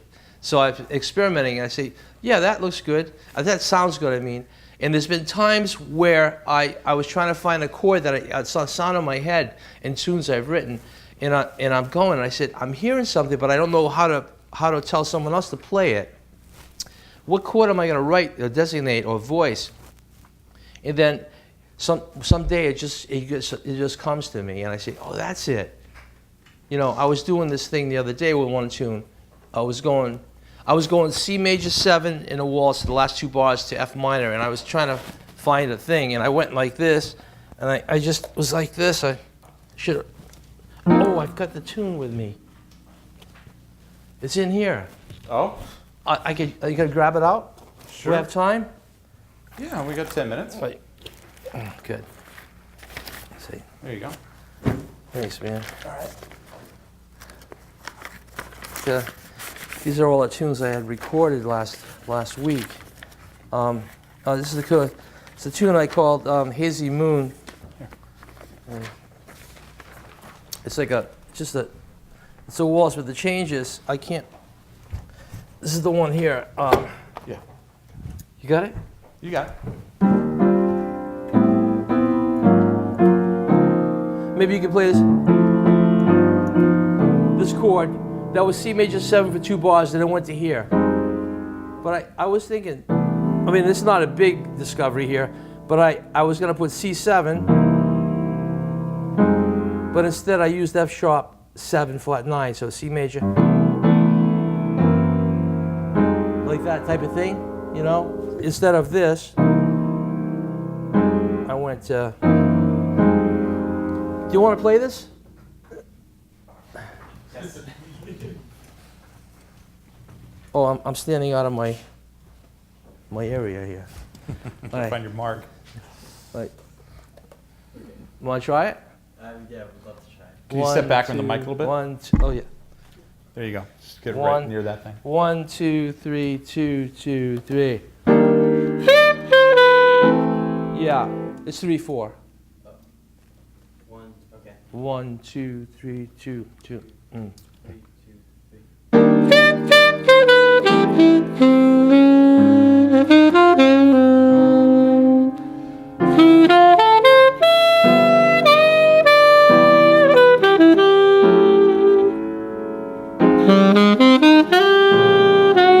Anyway, it's going to take you a while to get those changes. But anyway, I took that tune out to show you that chord, but it wasn't really that important, really. So, if I'm playing a tune, like any requests for a bop tune or anything, I could play something. Or any questions? Anybody? Autumn Leaves? Yeah. You gonna play this one? You know the chords better than I do. Oh. Ooh. Yeah. What key? Let me see.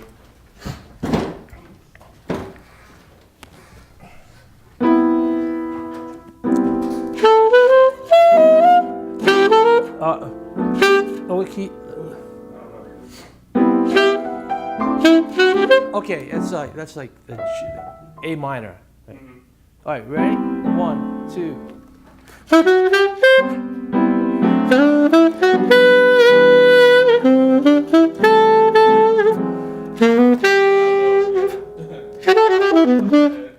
Oh, it started off good. Yeah, let me see. Let me just try it. It's okay. You got it.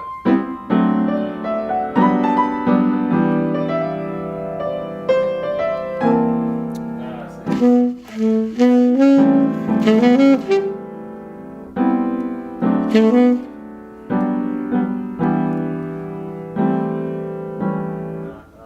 I forgot it. All right. Sorry. Good try.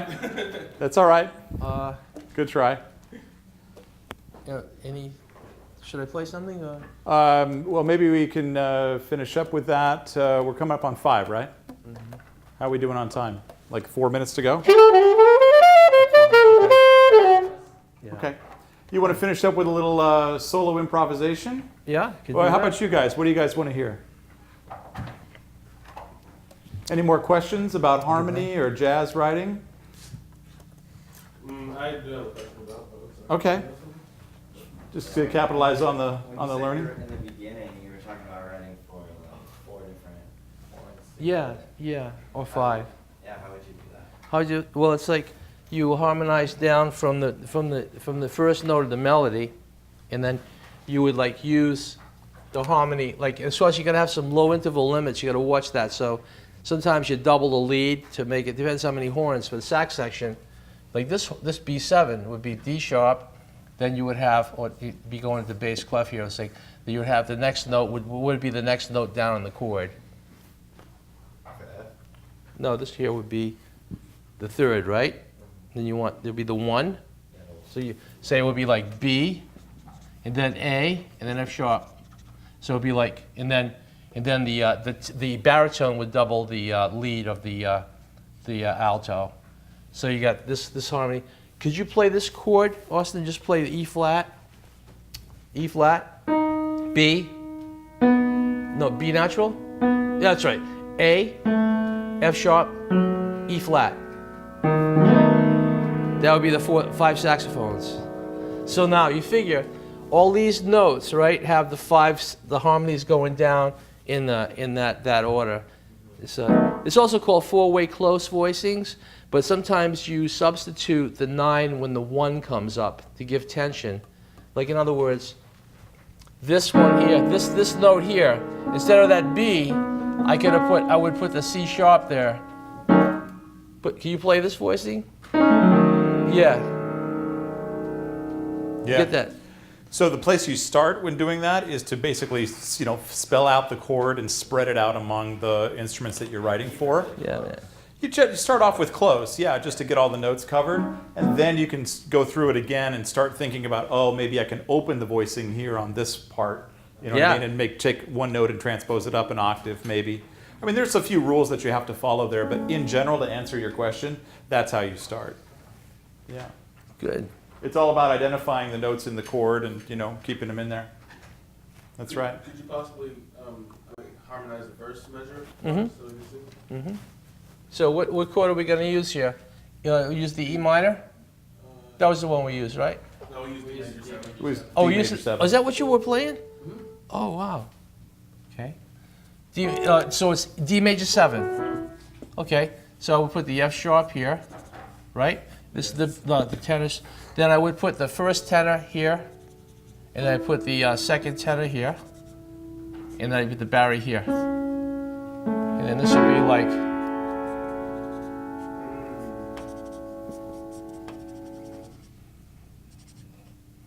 I'm giving the bari this note here now. Then the E. This would be a repeated note here. A repeated note. B. Repeated note.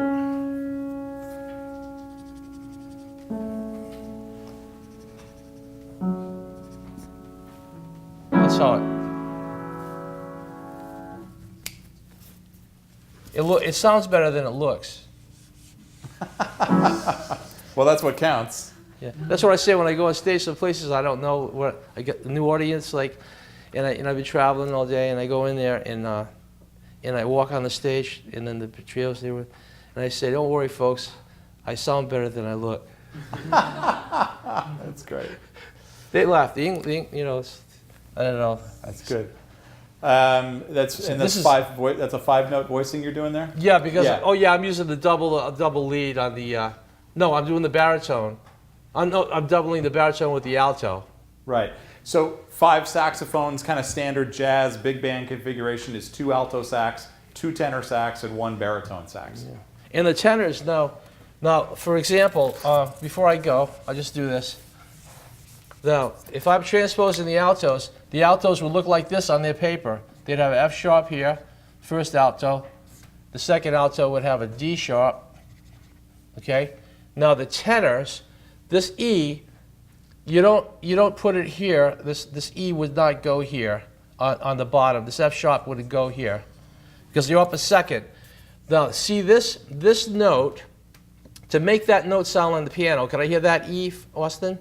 Yeah. To get that, the tenor has to play it up here, an octave and a ninth. So he transposes to an octave and a ninth. That's right. So to sound here, it's got to play up an octave. And then the other tenor would be here up right there. And then the baritone I have to just do separately. This is the baritone here would be F sharp, so you'd have the an F sharp in this A line. Oh, treble clef. I'm sorry. Treble clef, Because he's transposed. So that's why you guys, when you start the writing, do the writing in concert, just regular pitch, get the voicing, get the sound you want, and then step number 2, transpose for whatever instruments you're writing for, in this case, alto sax and tenor sax, and baritone sax, which is also an E-flat instrument, Yeah. but an octave lower. Hey, is the bass sax in B flat? You know? Yes, it Okay, is. I was Bass right sax then. is in B flat. And then the contrabass sax is in E flat. Oh my gosh, contrabass. Yeah, I think so. Yeah, it keeps going.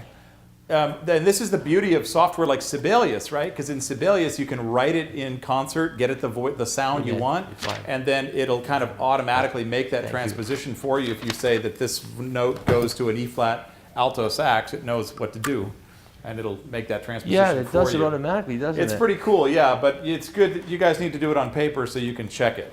So Yeah. you gotta be sure to do it. Any other questions? It's hard, 2 hours to talk about jazz. Can you believe it? I know. How fast Yeah. does that go? Yeah. Pretty fast. Pretty fast. Well, this has been absolutely incredible. Well, and thank you. What incredible creativity and depth of knowledge. And let's give a hand to Greg Abate. Oh, yeah. Thank you. Thanks very